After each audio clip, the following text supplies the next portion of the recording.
Hey Shaw, what's up, man? How you doing? Did you get a chance to look at your program?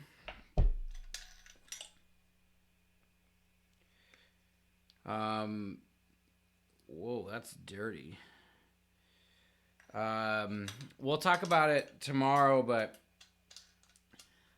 how to adjust it. But basically, I think it might be nice to add some performances throughout, so you kind of are able to feel that. So maybe at the end of week 2, at the end of week 4, or something like that, maybe we can add some performances in there so that you you don't get too far away from that. I'm learning that having that as a part of the program, I think can be really important. And I did not know that until recently. So, yeah. How are you doing today? What are you up to?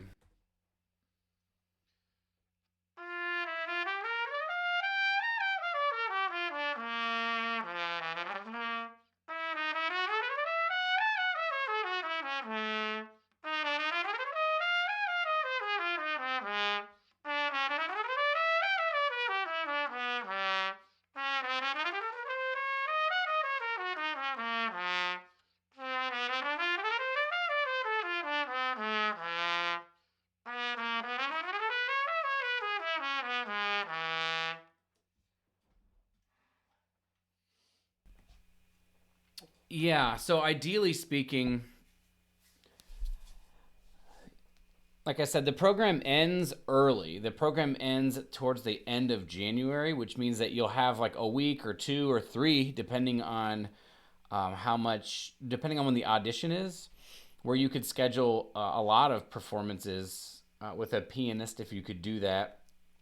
And so maybe throughout the program, you'll just play it by yourself and record it and get the feedback that way. And then maybe once you finish the entire program, you can get together with an accompanist a couple of times to see how it works together, how it fits together. Something like that, maybe.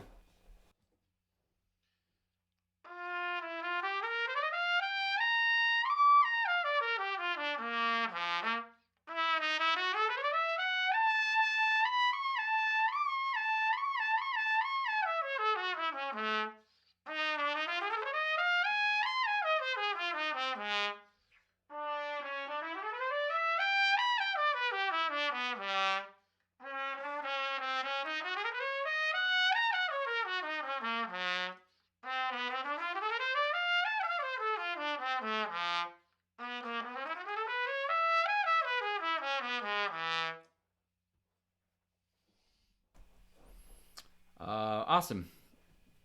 I will talk to you tomorrow, man. Thanks for stopping by for a second. I appreciate you saying hi. Okay, I'm done warming up. We're gonna check out what I need to do today. I'm not done warming up, but I had a church gig this morning, so I feel pretty good. Program. Why does that happen?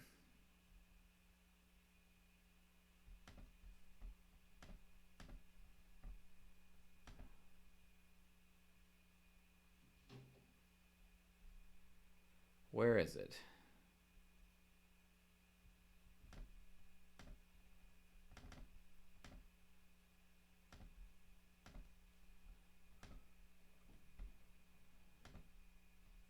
Okay, well, for some reason, this isn't. Let's wake it up. Program. Because it's not supposed to be showing you YouTube.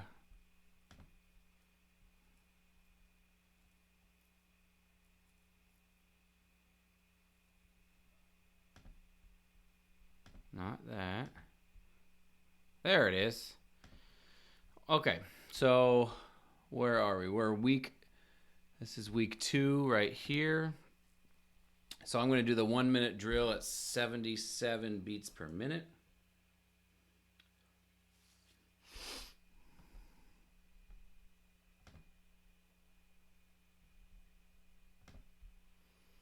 I'm not sure who's watching, but please say hi so I can, so I know who's out there. The 1 minute drill, super simple. We're just gonna tongue for a minute straight, and to get used to playing for a full minute, so that my tongue, because we can do short bursts, but it's. Hey Donald, how's it going? I don't know if I've seen you. Have I seen you in stream before? Where are you at? Where do you live?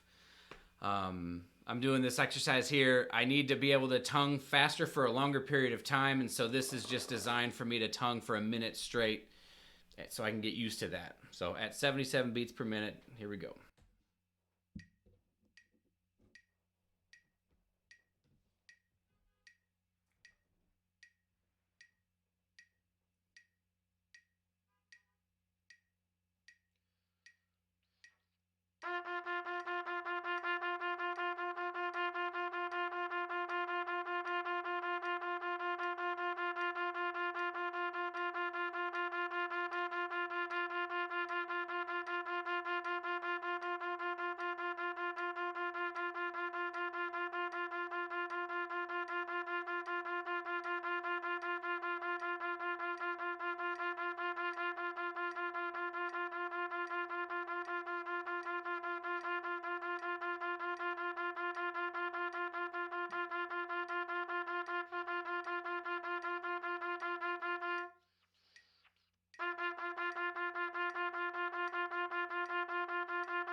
Oh, cool. Welcome to the stream. Thank you for stopping by.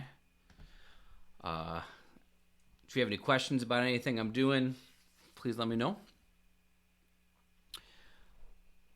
So that's all I'm going to do for that. Yo, what's up, Colin? How you doing, man? 1 minute drill is over. Now we're going to do the Arbans, page 157. This is at 78 beats per minute.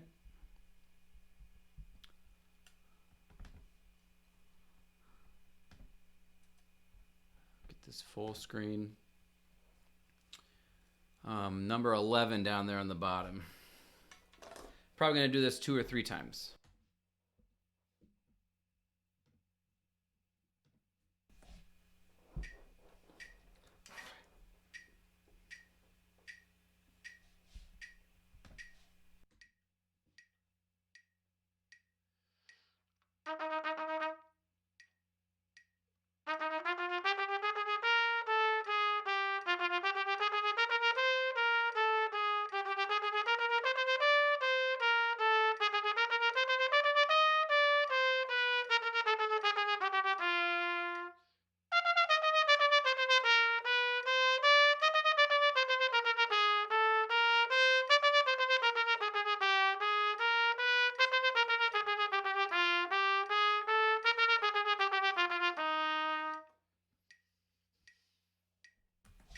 Okay, that feels pretty good.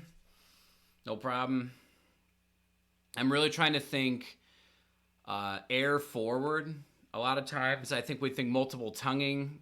We focus on the tongue being crisp. And although that's important, I think it's also important to keep the air very far forward. And that to me lightens up the tongue, and it keeps everything coordinated, and it makes it feel more like a slurred passage as much as you can get.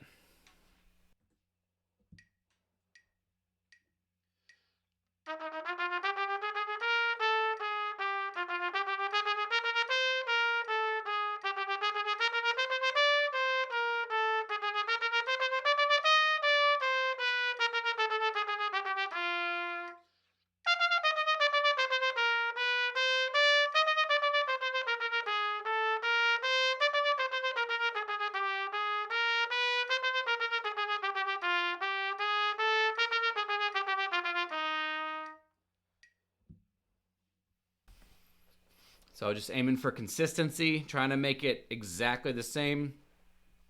Practice like this is boring, but to me, how do I say this? The challenge is in the consistency, right? So the challenge is not so much can I play this or can I not. The challenge at this stage, and hopefully through the whole process, is can I do it the same every single time? Can I make every single repetition sound the same? Can I make every articulation sound the same so I get lots of repetitions of me sounding the best that I can?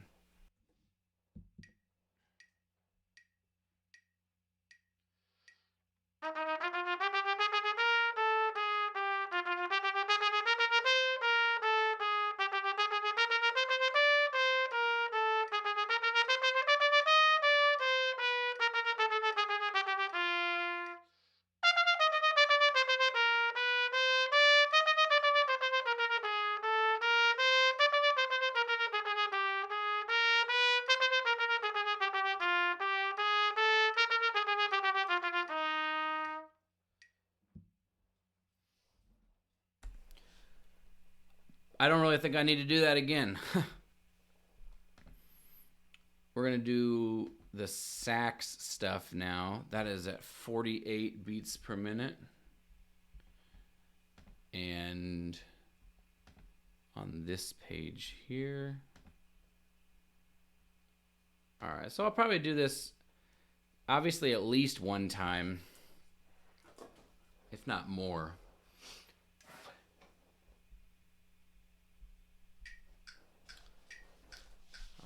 The aim of this is to try to get everything to feel like it's one long note and to keep it really far forward, sort of on the same way I breathe. I mean, this is going to be a recurring theme for me, but to keep it so I feel like the air is passing the very front of my lips.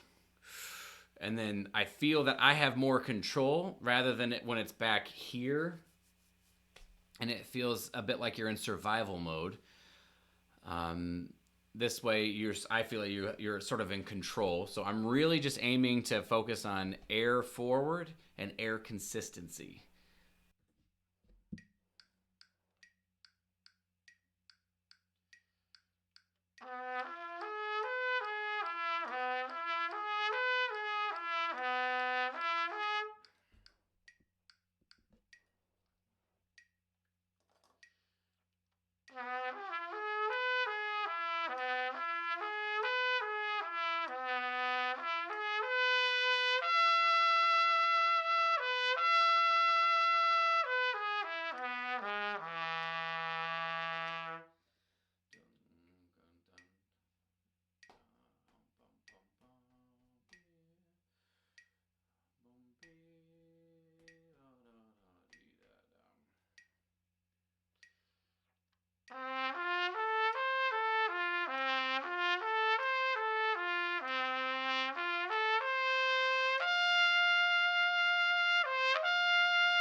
The other thing I'm thinking of is trying to conceptually make the air speed the same. Now, it's not going to be that way, but I'm really trying to think that I want the same airspeed on the low notes that I have on the high notes, or the same intensity of air, because that, for me, helps the registers connect a little bit more easily. So I'm really thinking fast, very fast air, even in the soft and low dynamics, as well as the high and loud dynamics as well.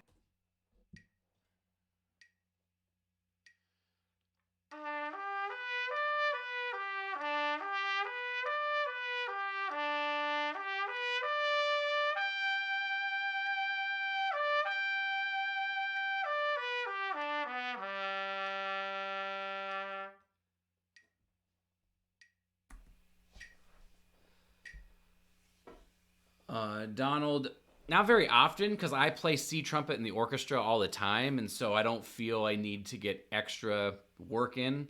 And I feel that the carryover is fine. So typically I don't do that, but if you're someone who plays more B flat than C, it might be a good idea to do it, half and half, or maybe do it on C trumpet more often, just so you get that time on the C trumpet. And Matthias, how long should I spend on slurs, or how long should you spend on slurs? To me, that the answer to that question is based on need.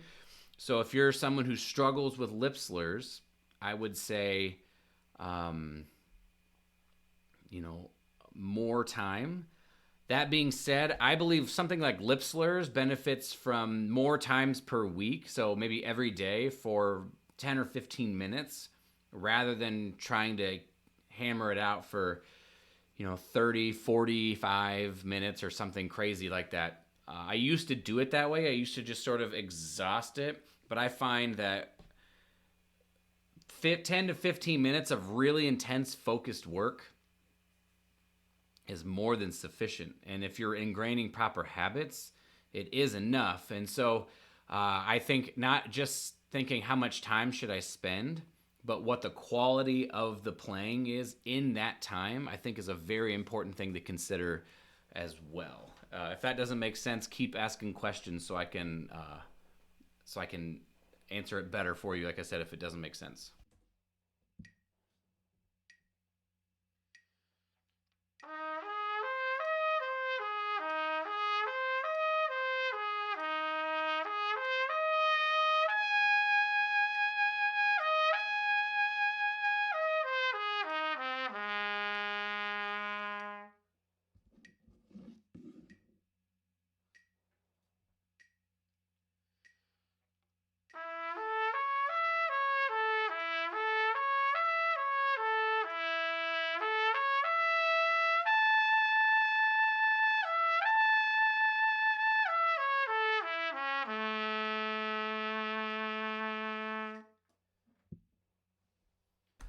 So, Matthias, what have you been doing for your slurs? Maybe we can sort of break it down, and you might not be doing it completely incorrect. And of course, all of this is just my opinion. So, I think you having a plan is more important than you having the best plan, or the one best plan. So, if you can, try to let me know with what you do for your flexibility work, how long you're spending, and kind of what your aim is to do. And hopefully, we can break it down and find something you can feel confident about.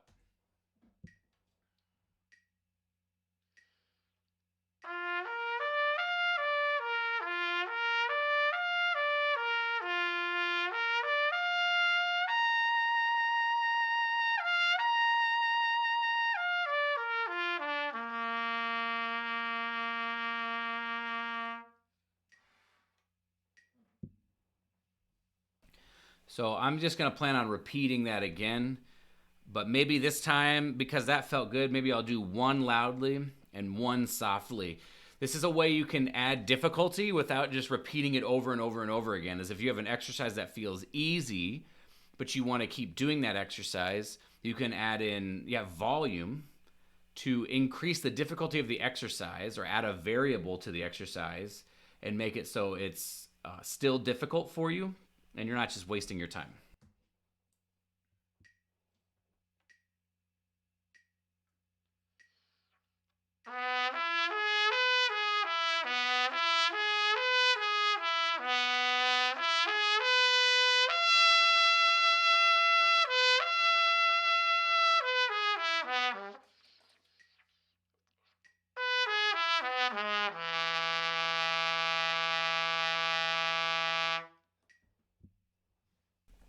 I gotta find a better place to breathe. Starting with some simple Schlossberg slurs, then moving on to the Collins lip trills. I feel pretty dead. So, what are your goals when doing those? Like, let's take the lip trills and the colon. What are your goals? Do you feel like you're doing something that's too hard for you? If you're dead after that, maybe you're playing it for too long, or maybe you're not using enough air to support the embouchure strength. Donald Smith, I don't have very many opinions on free buzzing. I don't do it myself. I do mouthpiece buzzing a little bit at the beginning of my day. I don't do much free buzzing, though. There's people that do it and they think that it helps. Um, I just don't have much experience doing it. If I did do it, I wouldn't do a whole lot of it, if that makes sense. Just as a tool, the reason I think mouthpiece buzzing is helpful is I use it as a tool to get blood flowing and get a buzz going, separate from the instrument, so I know that when I'm playing on the instrument, everything is sounding good. So free buzzing could be used to sort of wake up the lips before you would do mouthpiece buzzing. So if anybody in the chat right now has any experience with free buzzing, please weigh in. I would love for any comments or any ideas on what you feel like the benefit of free buzzing is if you do incorporate it into your playing, and hopefully we can answer this.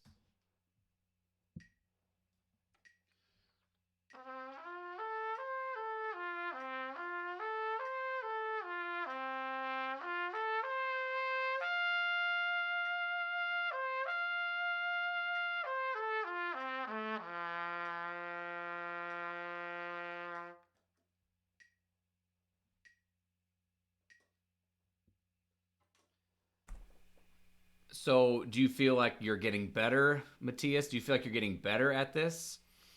And if you are getting better, is it possible to do less of what you're doing so that maybe you're not as dead, but still receive the benefit and the improvement that you're getting now if you feel like you are getting better?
Okay.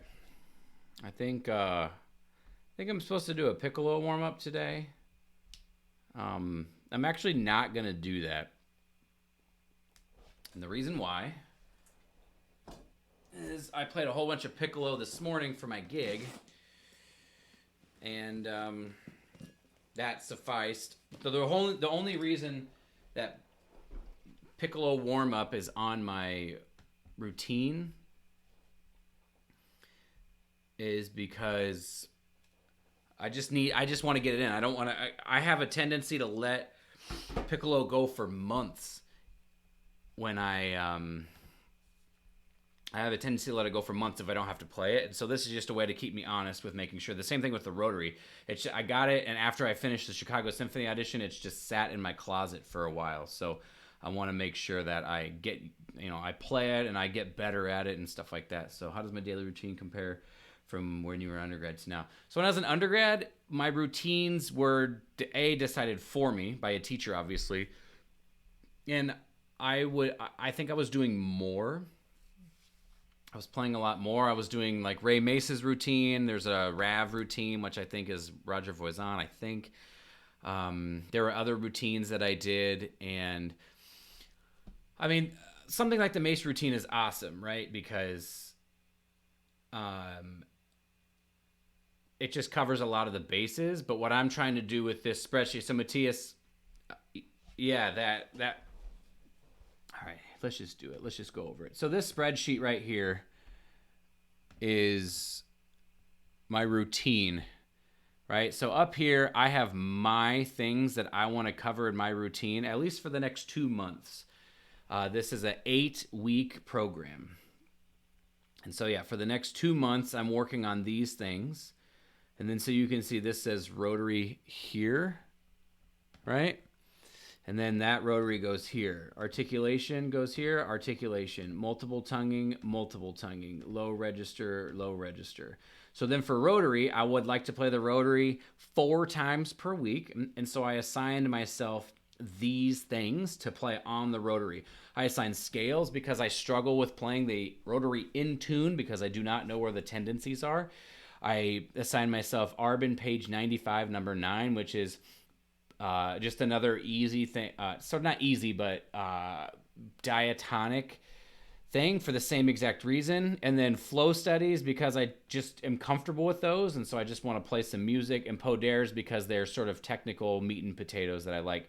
And then I assign these tempos so that the tempos are, so 120 is my goal tempo. So last week I played scales at 60. This week I'm going to play it at 72. The next week is 84. So it progressively works its way up so that I'm always ingraining good habits. Articulation, the 1-minute drill I'm doing every day at different tempos, though. You can see I have different tempos marked here. And so I have a variety of tempos I'm working with. I might be able to do 108 right now, but I cannot do 128 right now. So I assigned this because I need to get better at tonguing for a long period of time for this piece tromba solo, which I'll work on later. Multiple tonguing. So I basically chose a triple tonguing exercise to increase the speed of my triple tonguing, and then a triple tonguing exercise that increases my ability to be coordinated, playing diatonically. So not all one note, but going da da da da da dee, da da da da da. Same thing with double tonguing. And then a really difficult double tonguing and a difficult triple tonguing one just to push what I can do. I assigned these tempos based on what I would like to be able to do in 2 months.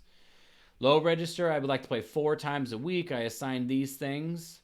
Flexibility, these are just various aspects of flexibility I would like to do. So for me, I don't necessarily need to play the same flexibility exercise every single day. I just need to play something to work on flexibility. And then I like to keep myself honest with piccolo, playing it 3 times a week. So the routine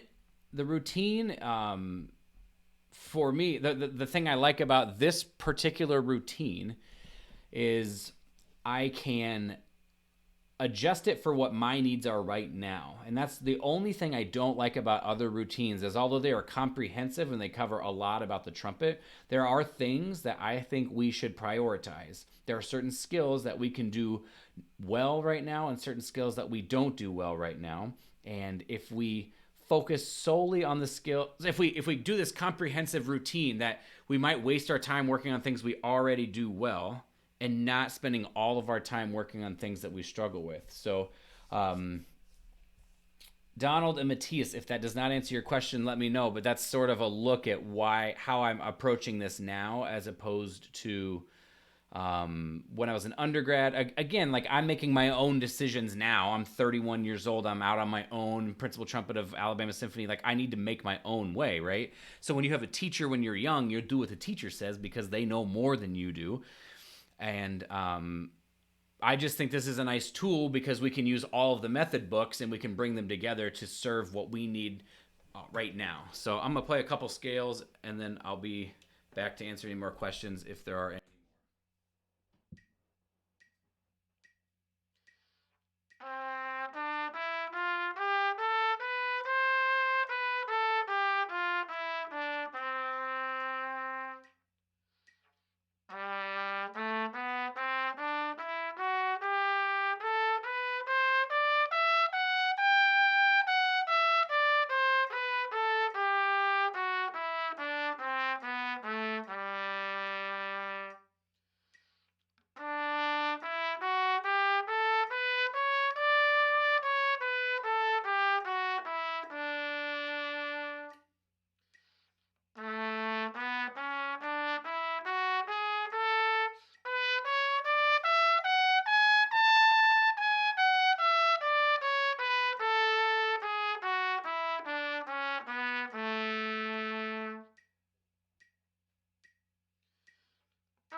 And that is it. Hey Ryan, I want to say thanks for your stream. I followed Chicago Prep and made a similar program myself, prepping for the West Valley Symphony in Phoenix. While I didn't advance enough, I can maximize available practice time of 1 hour a day as I'm really a full-time engineer. Thanks, Mario. That's really, really great news. The best news though is what you're going to be able to do on the next audition with what you learned. You maximized your available practice time. So with that kind of system where you made a similar program for yourself, what do you feel like you learned that was positive? Maybe in terms of not playing as many repetitions as somebody might normally do, and what do you feel like you lacked, and what you would change about the next program that you would do? I'm really curious for your thoughts. So program. So now we're done with this. We've done everything, like I said, except for the piccolo warm up because I did that. So we're gonna bump into Cascades. So now today, I only have one easy section, as you can see. So today is gonna be the cantabile through the first line, which is just the lyrics section. But it's gonna be at 105. So last week we were at I think like 60 something. So we've bumped up the tempo quite a bit, and that's okay.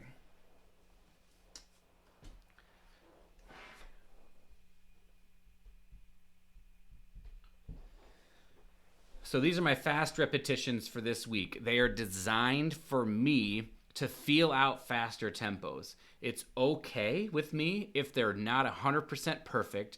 The goal of what they're here for is for me to feel like, okay, that's what it feels like to go a little faster. And then when I do my slower repetitions later in the week, I will remember, okay, this felt like it wasn't super connected, or this section I couldn't really hear it, and I focus in 10 times more on that part. So this is supposed to be illuminating, but still not just like going full tempo just yet.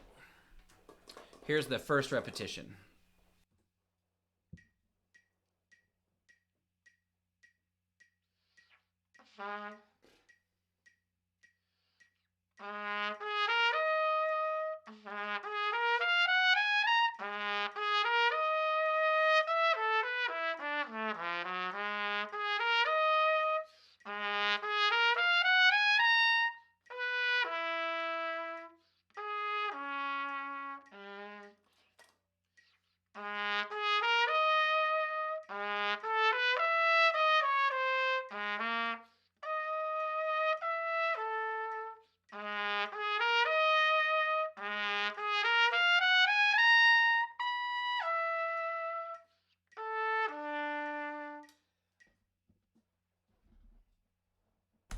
So my valve's stuck on that one.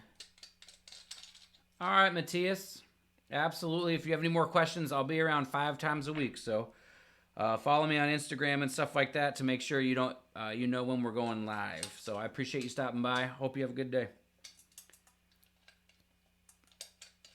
So my goal there is to get better at the big leaps from the F on the top of the staff to the B flat on the bottom. And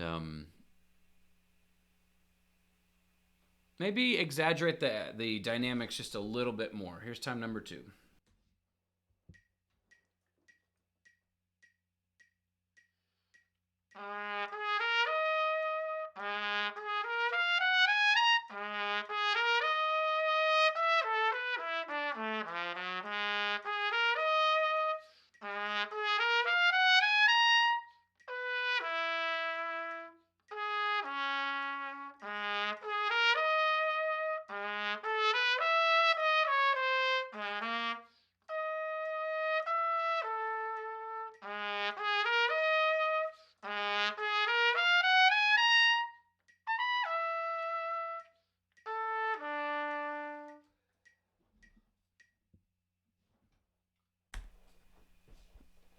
All right, so not bad.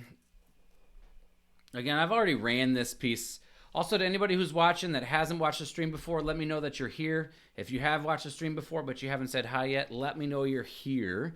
Let me know where you're from. I want to get to know the people that are hanging out and watching me do this thing. I'm not going to do that again because it's fine. This is, like I said, this is one of the easy sections for me to play, so I'm not super concerned with my ability to left my mute bag in the car. Not really concerned with my ability to play this just because I know I can, and I know what this section is because I've already worked on it before. So we're going to go back to the program for Tromba Solo now. We are on the, this is not Tromba Solo, this is, all right, Cascades Tromba Solo. So we have a lot more to do on this day. Tempo change to cantabile at 200 beats per minute.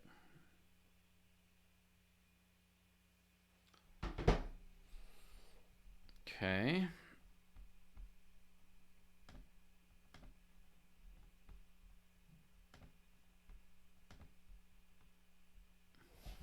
Here we go.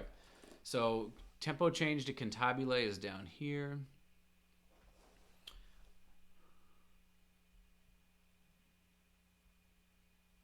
Can we see all that? I think so.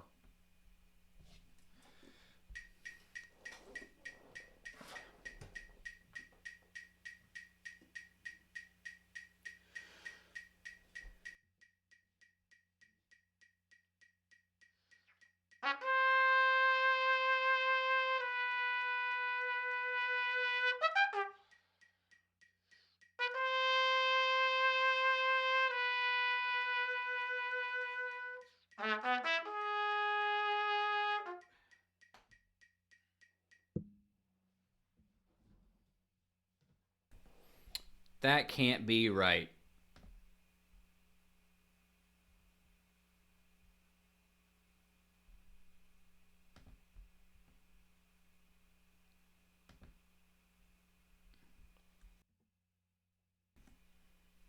Donald, I'll check it out when I'm finished streaming.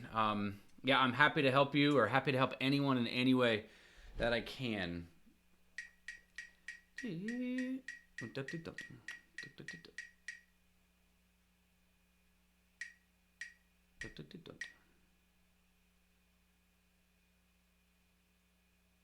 That's, sorry, I'm sorry. This can't be Tromba Solo.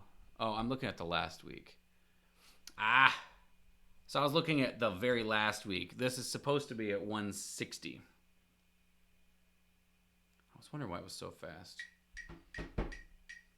All right. This is more like it.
I feel like I was able to get all the small details in the excerpts that would probably get overlooked, and I feel like my team was spot on by the time we reached full tempo. Since only an hour, I didn't focus most on fundamentals, which is what I incorporate from an expert. Yeah, I mean,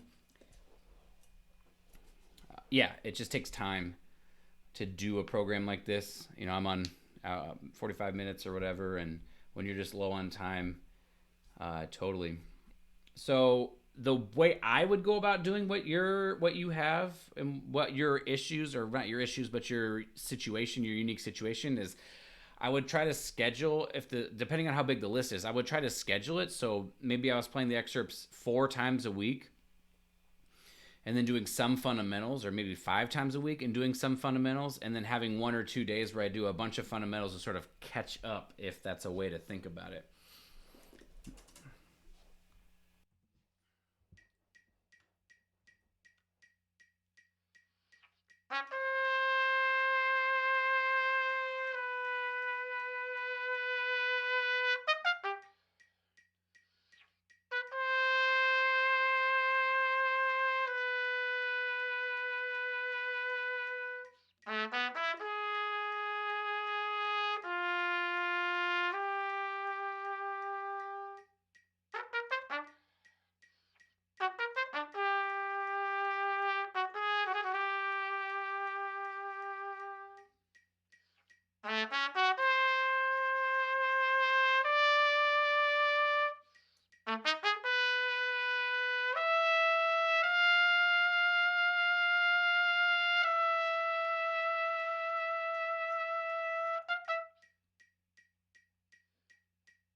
All right.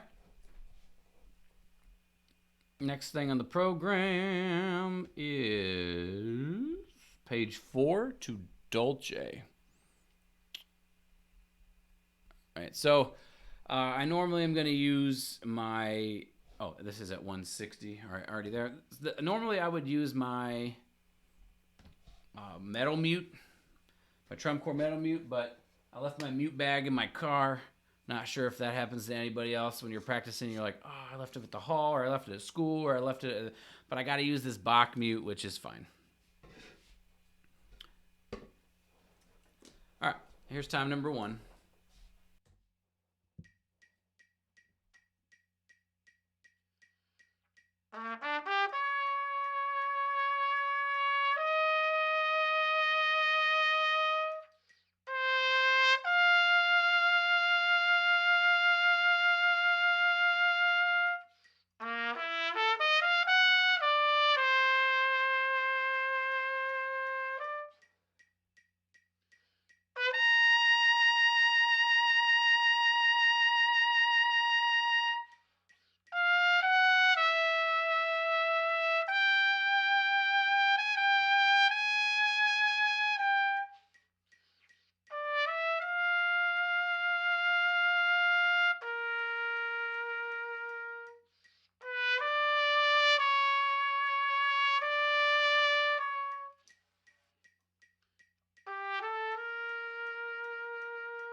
All right, time number one feels good. This is hard to explain what I guess I'm thinking if anybody out there is interested or wondering. It's really just trying to play good trumpet, keep the air moving, keep the air forward. You can tell if you watch when I breathe, I'm really trying to keep the air on the lips instead of, we don't play tuba, we don't play trombone, we don't need these humongous breaths the same way they do because they just use tons of air. The bore size is bigger and everything. I'm trying to keep the articulation nice and crisp and think of it as a release rather than thinking about it just like I used to when I was younger. I used to think about it like I'm starting. I take a breath and I'm starting this note. And now I find I have much more success when I think about releasing, right? So the air it's right here on the lips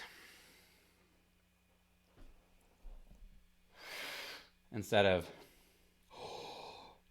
I also set before I play. I start before I breathe, rather. So that it's right there, ready to go. And I've worked really hard over a number of years to ingrain that is the way I breathe and that is the way I set up. So, and I think often what can happen for people who experience inconsistency in their playing is there's an inconsistency in their setup. And so we breathe differently for different styles of music, or we put the horn on at a different time, or we're not really methodical about that. And I think that inconsistencies can arise first and foremost from inconsistency in setup. So I try to breathe about the same length of time before each breath. I try to breathe about the same inhale each time, and I try to play trumpet with an airspeed that is consistent. I don't think about slow and fast air. I've heard people talk about that. I've heard very prominent players talk about that. So there are people out there who think differently, obviously, than I do. But for me personally, I try to think about it as consistent airstream so that I'm able to have uniformity in the way I approach the trumpet.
All right, so that's that. The next thing we need to do is moderato to the end of page 5, and this is at 195.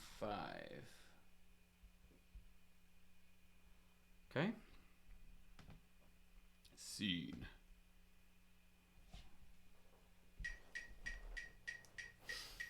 I described in an earlier stream that for me the difficult part of this is these octave Fs. And so I'm really thinking B-A-D and really trying to just securely and squarely hit that note.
Yeah.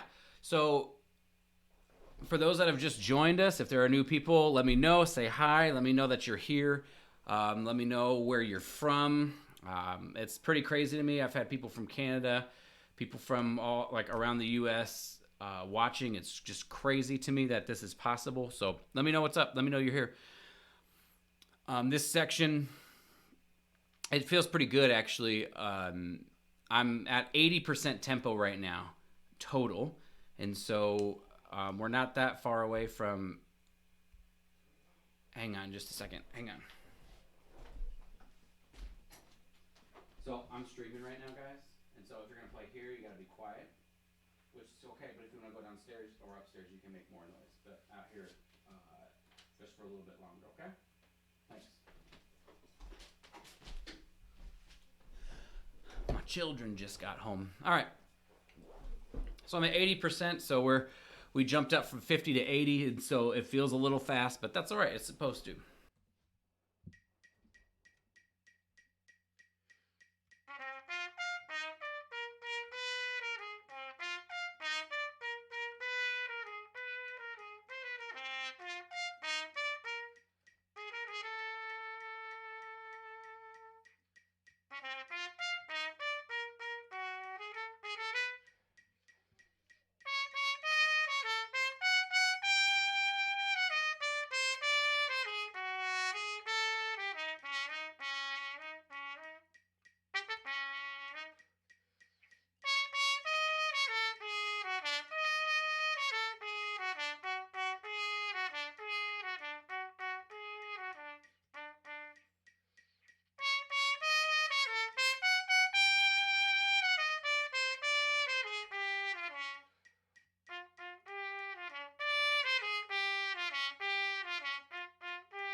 All right. That's good for that. What's next? Tempo change to senza sordina. So on this, and that's at 160. So this section is right here to right here. So a nice and short section. Still muted, obviously.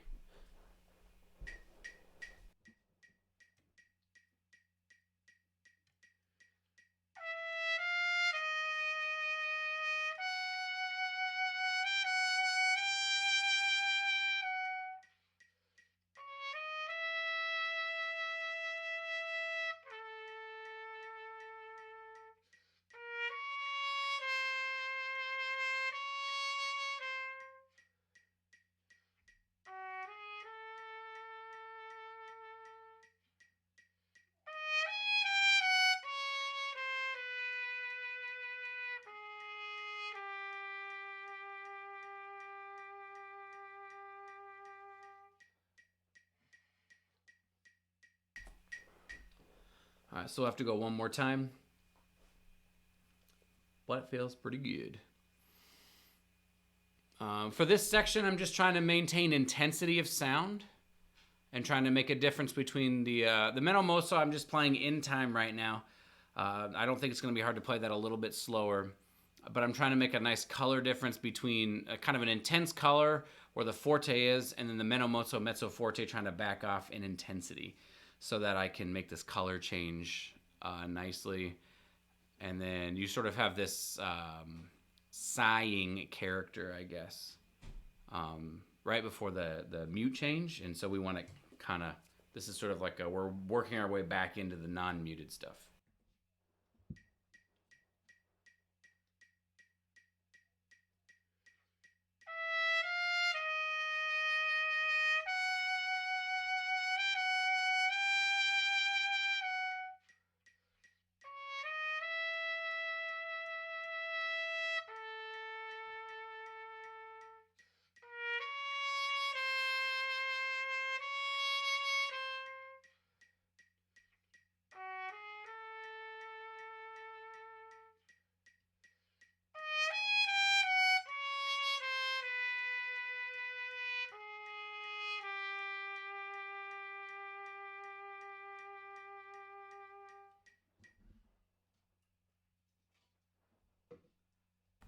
right, working our way through.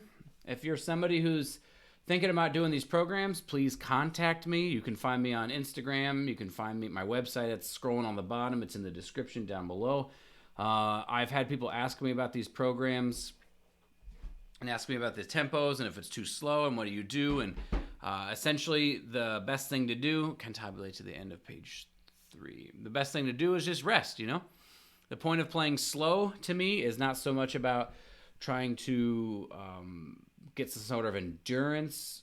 It's more about trying to get quality, right? Just all too often in my own practice for a lot of years, I wasn't getting the best quality, you know, out of my practice. I would practice well, but I just wasn't focused on, I don't know, I wasn't focused on starting in a place where I could do everything really well, and I wasn't focused on trying to make sure that, I don't know how to describe it, but I think most people know what I'm talking about. That not every note that comes out of our bell is our best sound possible. And yeah, sometimes we're assigned solos, sometimes we have stuff for ensembles, sometimes we play things that we're asked to play things that are outside of what we're capable of doing at any given point in time. And there, you just do the best you can. But in the practice room, ideally speaking, we want to be playing things in such a way that we're sort of combating that with I'm playing everything beautifully the way I want it to go, so that we can start to ingrain that as the way we do it. All right, 2 times on this.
All right, we'll take a little break. That's kind of a long section to blow through.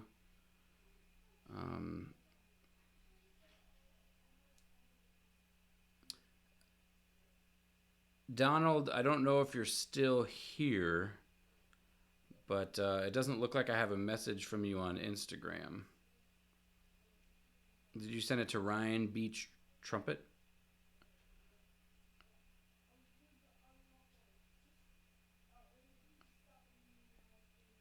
Or did you send it to me on Facebook?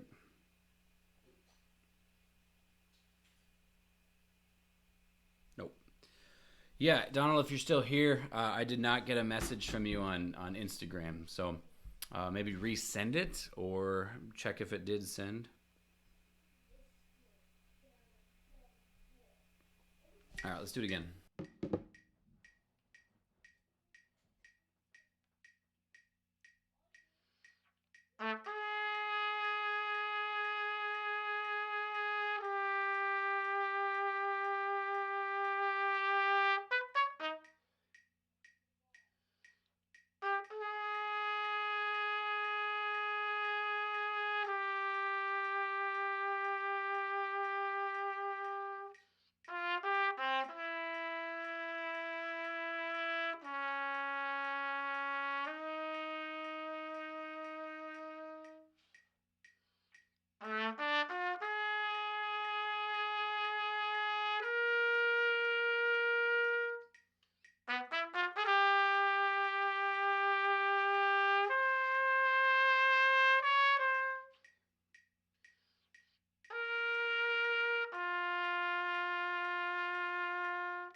Okay.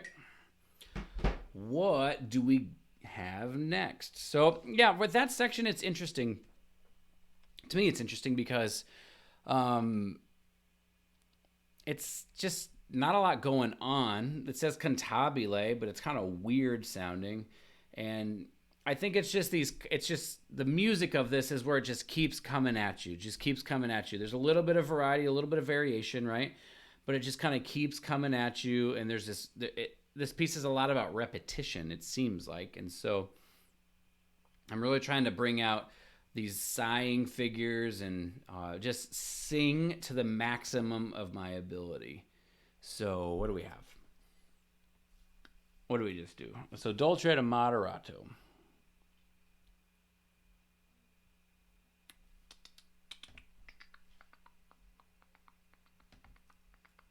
All right, dolce to moderato. So this section, because it's you have 11/16 bars and 13/16 bars, I put the tempo. I don't even remember what I put the tempo as. We're at 240. So I put the tempo marking at the 16th note. So when you have stuff like this, where it's weird, it doesn't fit into a 4/4 thing. Sometimes you just have to, when you're working with goal tempos and percentages, you just have to bump up. You have to go to a different subdivision, right? So 8th notes or 16th notes until it gets it so it clicks right. That's at least how I approach this thing. So this is muted. And just trying to keep this as crisp as possible at this sort of, it's almost dance-like when it gets fast enough. And then we have the aggressivo where it comes out. And I'm thinking D, I'll point to it. Right here, I'm thinking D, F, G, B, C sharp, boo ba ba, bo ba, do dati do dum. Instead of do dati do dum, and sort of two separate motions there.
Just trying to keep the. Why didn't it switch? That's very annoying. Sorry, I don't know why it didn't switch. Sorry about that. So just trying to keep the quality high, trying to keep the quality of what I'm doing as high as possible.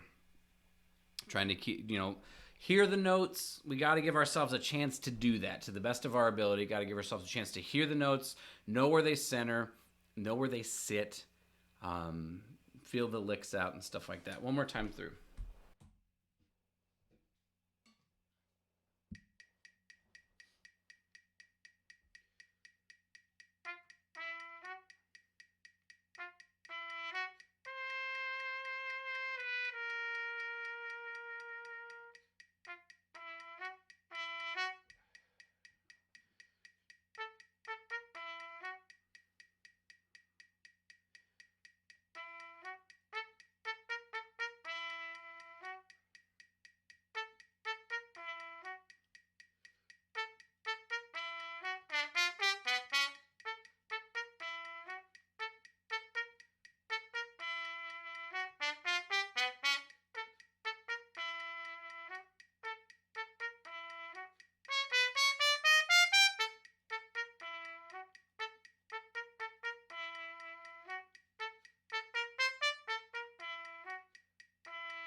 right, what's next? This is hilarious to me because it's just boring, right? I don't think anyone's going to deny that this is really boring. And the funny part is to me this is what practice is. It's not sexy. It's just boring. And that's okay. If your practice is super exciting, it's not that you're doing anything wrong. It's just it's hard to build upon. It's the same thing as strength training in the gym. You're just trying to do the same thing over and over and over and over and over again. And it's actually, I've watched so many workout videos on YouTube, and it's interesting to me because I want to learn, but it's not very exciting to listen to, as exciting to watch, as opposed to people doing box jumps with 135 or 225 pounds on their back, or people doing battle ropes, or people doing crazy calisthenics, right?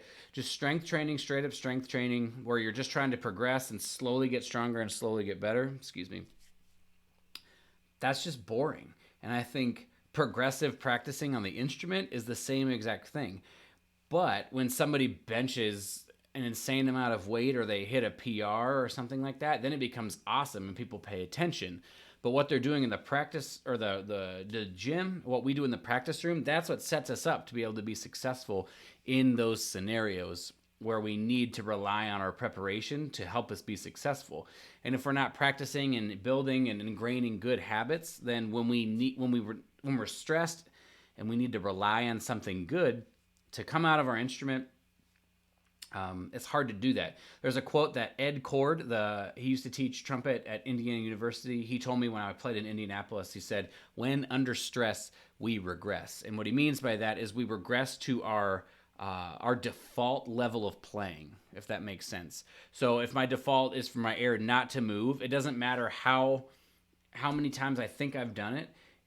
When I'm under stress, if that's my default, that's what's ingrained, that's what's going to happen. And this is how you get people who get in the practice room and they feel like they've done a lot of really great work, and then the performance comes and they get nervous, or the audition comes and they get nervous, and all of a sudden it seems like all of their skills have disappeared, and you're thinking, what happened? And performance anxiety comes over them and they feel like, I can't do this. This isn't for me.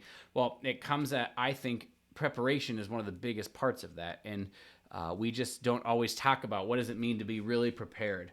What does it look like to be progressively building upon what you did yesterday and trying to get week to week progress rather than day to day progress, and prove to ourselves that we got better so we feel okay. And when we don't get better, then if we have a bad practice session, we go home and we're mad for the rest of the day. And I just think progress is difficult to happen day to day. And so I think it's much more effective to think week to week, or maybe for like me, I try to think now like every 2 weeks, 2 weeks to 2 weeks. And so at the end of this week, I'll do a mock performance of these pieces to see where I'm at. And then 2 weeks after that, I'll do a mock performance to see where I'm at. And so I can check, did my last 2 weeks of work make me better? Not did yesterday make me better? And I think that allows you to have a little bit longer term perspective, which I think is good in the end. I think it's important, and I think it's necessary to think long term. Elite level powerlifters are lucky if they're going to put 5 or 10 pounds on their bench press in a year. But to them, that's progress. And all they're concerned with is progress. They're not concerned with doing more than somebody else. I mean, yeah, there's world records and there's stuff that comes with setting world records. But realistically, the ones that are successful are just concerned with being better than they were yesterday, right? But that's not a metric that they can count on. So in many ways, they're looking 6 months ago, a year ago. How much am I benching? What is my powerlifting total as opposed to a year ago? Not last week or whatever, because things fluctuate. We're looking for the overall mechanism to get better, and that just takes time. So rant over. Here we go, top of the page.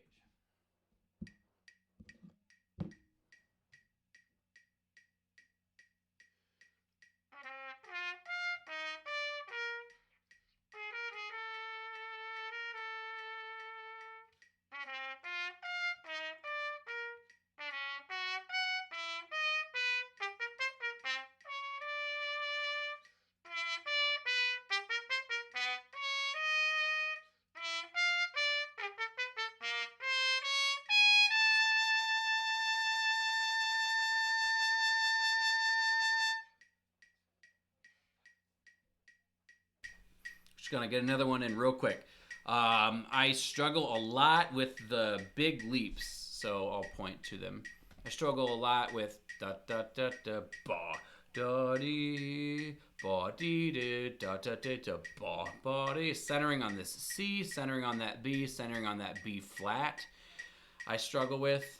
And then sort of in these measures, these big leaps right here, I struggle with as well. So I'm really focused on trying to make sure I can hear these intervals and kind of go after them rather than just hoping that they were sort of, even if it's maybe a little bit too loud or something like that, that I kind of work to make it happen, and then I can try to refine it later if it's really just not happening.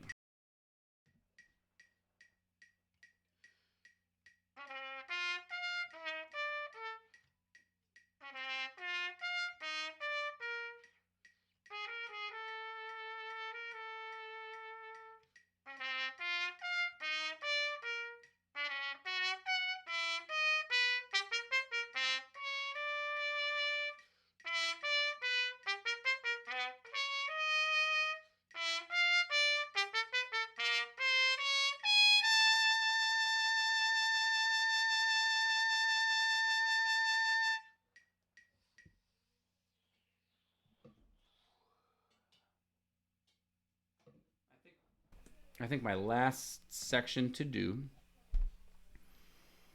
send this Ordino to the end of page 6. So, yeah. This right here to down there. All right. We do this 2 times and we're done with the practice session.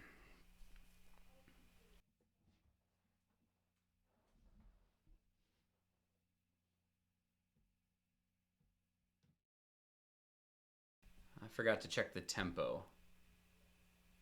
240, again, because of the 11-16, because of the 11-16, 13-16 measures.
So before I do this very last one, I wanted to give sort of a little speech, I guess, if you want to call it that, on why I'm live streaming in the first place. Not only am I just sort of doing this because putting a camera on your own practice is kind of weird and you think about things more, you're more focused and stuff like that when people are watching, but so not only that, but I just really want to. I think I've like developed some ideas and some thoughts about practice in general, how to practice efficiently, and I enjoy talking about that. I enjoy sharing that with people, and I feel like that should be free. And so I'm trying to make myself available to do that. And then on top of that, it would be awesome to just build a community full of people who are interested in supporting each other. Obviously, I guess supporting me, but really just creating this community of people who want to talk about stuff, who want to be the best they can be, all that kind of stuff, to It's going to be difficult, I imagine. I'm not thinking it's just going to happen overnight, but if you're watching this and you're somebody who um, is interested in finding out what you are capable of instead of just wanting to like win an orchestra job, which is important and that's kind of cool, but finding out what you're capable of, finding out what's like sort of your best method, how do we fit the trumpet into our life rather than make the trumpet our entire life. These things are things I'm interested in doing. And I've been I've been practicing. I've been talking a lot, and we're coming up on an hour and a half. So all of the practice I have to do today, I can fit into an hour and a half. And so, we'll see. I'm putting it out there for people to watch to see if I get better, to see if I can actually do it. But to sort of show that uh, some thought has gone into my practice that I didn't used to put into that. And I thought, yeah, just sharing that with people might be interesting. So if you're interested, keep coming back. Obviously, make sure you're subscribed and make sure you hit the notification bell and say all notifications so you get that. And please share this with other people. Let other people know that this exists and that it's cool. If you think it's cool, if you think it's dumb, tell them it's dumb. I don't really care. I just want people to know about this thing because the more people that know, the more people that might be able to be helped. So I can take some criticism if there's some possible impact on the other side. So that's my speech, my spiel. We'll do this last repetition. If there's any other questions anybody has, let me know while I'm doing this. I'll be happy to answer them. But if not, after I do this one, I'll call it a day.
All right, so tomorrow we will dig through some of the difficult sections of Cascades and Tromba Solo. We'll have other aspects of my. It'll still be flexibility, articulation, and stuff, but different exercises to work through. So, I'm not sure what time I'll stream, but it might be sometime in the middle of the day, maybe around 1. I'm not sure, but make sure you're subscribed, notified, notifications, all that kind of stuff. Thank you so much for watching. Hope you enjoyed it, and hopefully I'll see you on another stream. Take care. Have a good day.